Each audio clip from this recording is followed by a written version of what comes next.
कोणी कोणी हे लहान असताना किंवा गावाकडं खाल्लं आहे कमेंटमध्ये नक्की सांगा. खूप छान लागतं आहे. रात्रीच्या उरलेल्या भाकरी असतात ना, त्या घ्यायच्या आपल्याला आणि त्याला मस्त मिक्सरमधून किंवा हाताने मस्त बारीक चुरा करून घ्यायचा आहे त्याचा. लय भारी लागतं. आपल्या गावाकडं लय बनतं. सकाळच्या नाश्त्याला तर खूप आवर्जून खातात लोक. भाकरीचं म्हणा किंवा चपातीचं म्हणा. मला भाकरीचंच खूप आवडतं. तुम्हाला कसलं आवडतं मला नक्की सांगा. आपण त्याला आहे ना मस्त आहे ना मऊ बनवणार आहे. कडक नाही ठेवणार, त्याने लय टोटरा बसतं. मस्त हे दळून झालं का त्याच्यावर आपल्याला पाण्याचा शिपका मारायचा. ज्याने काय होतं माहिती आहे का, मस्त आपली भाकर नरम होती आणि खायला बिलकुल टोटरा नाही बसत आणि इतकं छान लागतं ना. लहान असताना आम्ही आईच्या गावाला जायचो ना, तर आमची आजी नेहमी चुलीवर बनवायची. रात्रीच्या भाकरी उरलेल्या असल्या का खूप छान लागतं आहे खायला. भुगा म्हणतात त्याला भाकरीचा, कुणी चपात्याचा पण करतो. दोन्ही याचा छानच लागतो. मस्त झणझणीत करायचा बाजरीचा भुगा.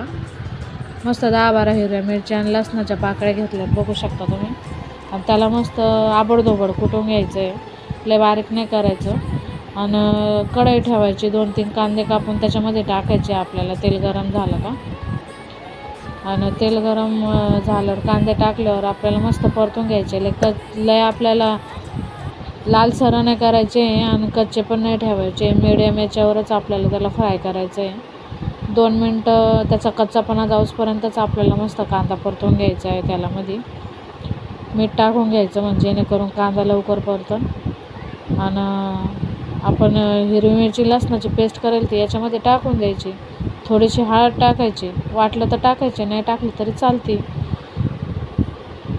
लय भारी लागतं. तुम्ही एकदा नक्की ट्राय करा. आम्ही तर लहान असताना डब्याला पण घेऊन जायचो. कोणी कोणी हे खाल्लं आहे मला नक्की कमेंटमध्ये सांगा. आणि कोणाकोणाच्या घरी अजूनही बनतं आहे मला तेही नक्की सांगा. मी तर कायम बनवत असते आमच्या घरी भाकरी उरल्या का. आमच्या घरात सगळ्यांनाच खूप आवडतं, लहानपासून मोठ्यांपर्यंत. मस्त त्याला आपल्याला परतून घ्यायचं आहे. 5 मिनटं झाकून ठेवायचं. आणि सकाळच्या नाश्त्याला तर आपल्या गावाकडं आवर्जून हे लोक खातात. कोणी कोणी खाल्लं आहे मला नक्की सांगा. मस्त कोथिंबीर वरून टाकायची. आणि सकाळचाच टाईम झालेला होता, भूक पण लागली होती. फटाफट होतं, लय टाईम नाही लागत. मस्त ताटात काढायचं, लिंबू पिळायचा आणि खायचं. भारी लागतं.